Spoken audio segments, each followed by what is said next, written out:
ouvrons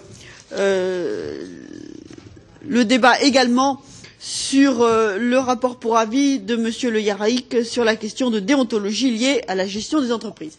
Monsieur le rapporteur, vous avez la parole. Merci, Madame la Présidente.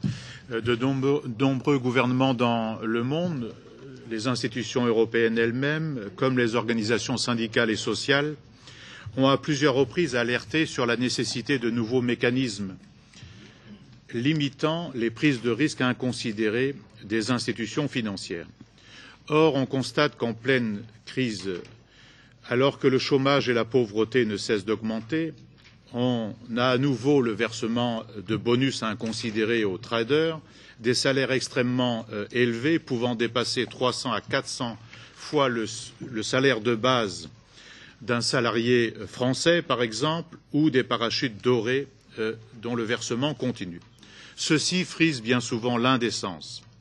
Comme le souligne M. Christensen dans son exposé des motifs, le pire aurait pu être évité si des règles de prudence élémentaire avaient été mises en place. Il est bien que notre Parlement en débatte maintenant, et c'est l'objet des avis de M. Christensen et du nôtre. De ce point de vue, je veux, Madame la Présidente, souligner et saluer votre rôle, votre volontarisme, pour que notre commission puisse en débattre et faire des propositions sur ces questions d'actualité. La Commission avait adopté des recommandations le 30 avril 2009. Ceux-ci concernaient les instruments de rémunération, les principes de gouvernance et de transparence. Je souscris évidemment à ces principes de déontologie, mais il faudrait maintenant les appliquer. Je soutiens donc les clarifications que vient de faire M. Christensen. Tous les acteurs de la finance doivent y être soumis et cela passe par des pouvoirs contraignants délégués aux autorités de contrôle. Cependant, plusieurs éléments pourraient être ajoutés. D'abord, il y a une question politique fondamentale à poser.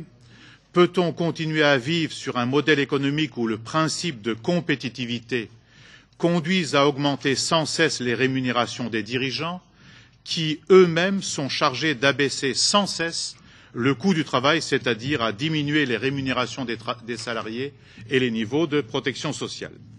L'injustice et l'inégalité se manifestent aussi dans le transfert de plus en plus grand des fruits du travail salarié vers la rentabilité du capital. Dans notre avis, nous avons donc voulu, au point 1, mettre en valeur la responsabilité sociale des entreprises. Au point 3, nous souhaitons établir une véritable transparence et une transparence sur les rémunérations ainsi qu'une proportionnalité dans l'évolution de ces rémunérations. À cet effet, nous soulignons au point 7 et 9 la nécessité de droits nouveaux des salariés et de leurs représentants dans la négociation collective. Parmi les moyens de faire appliquer ces principes et leur traduction en obligations juridiques, on peut utiliser les incitations financières et également des instruments juridiques avec des contrôles accrus des organismes élus, y compris les comités de groupe européens, de la Cour des comptes sur les entreprises, notamment pour celles qui bénéficient de financements européens, comme nous le soulignons au point 4. On peut aussi envisager le remboursement de primes dès lors que ceux-ci ont été obtenus sur des opérations de gestion qui se sont révélées négatives en termes d'emploi ou d'environnement. Évidemment, nous avons conscience que cet avis n'épuise pas le sujet. Aussi, je suis à l'écoute de vos suggestions et de vos amendements pour les incorporer dans ce texte. Je vous remercie. Oui, merci. Je partage beaucoup de choses qui ont été dites. D'abord, je crois que la première chose qu'il faut redire, c'est qu'il y a eu une recommandation de la Commission sur ces sujets.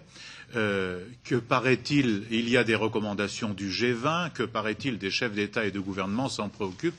Par conséquent, il est de notre responsabilité, comme vous l'avez dit, Madame la Présidente, de déterminer un cadre de référence, voire un cadre législatif, si on le pouvait. Parmi les questions qui ont été abordées, je suis d'accord avec une série d'ajouts que nous devrions faire. S'agissant de la transparence, je crois qu'il y a un droit pour les salariés qui produisent la plus-value dans les entreprises d'avoir un droit de regard sur la rémunération de leurs dirigeants. Mais au-delà de ça, pour répondre à la question de M. Balthazar, je crois que c'est un droit de regard sur l'ensemble de l'orientation de la gestion de l'entreprise, avec les conséquences sociales, territoriales, environnementales qu'elle peut avoir. Ensuite, la question de la répartition des richesses devient une grande question dans l'ensemble de l'Union européenne. Si nous voulons promouvoir un modèle social européen positif, je crois que cette question de la répartition des richesses entre les travailleurs, les revenus financiers qui en accaparent une partie et la rémunération de certains, je pense que c'est une grande question du point de vue de l'efficacité sociale et environnementale elle-même.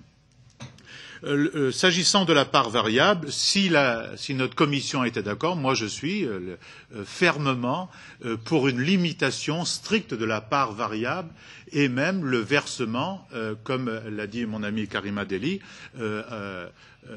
reculé, c'est-à-dire après avoir constaté les effets de telle ou telle rémunération supplémentaire. Je suis également d'accord avec la proposition de égalité de rémunération homme-femme. Je crois que c'est une question importante qui a été tout à l'heure évoquée, donc il ne faut pas que nous l'oublions. Et de même, le lien entre rémunération et le fait que à quoi sert l'argent? Si ça sert à alimenter les paradis fiscaux, dont paraît-il aussi le G20 veut s'attaquer, je crois que nous pouvons là donner une indication nette de ce point de vue. Et je suis d'accord avec ce que vous dites, Madame la Présidente, comme l'a dit également Madame Karima Delli, de nous préoccuper de demander aux États membres un rapport régulier et même à la Commission elle-même de faire un point, une évaluation régulière de ce que nous faisons. Voilà, merci. Merci beaucoup.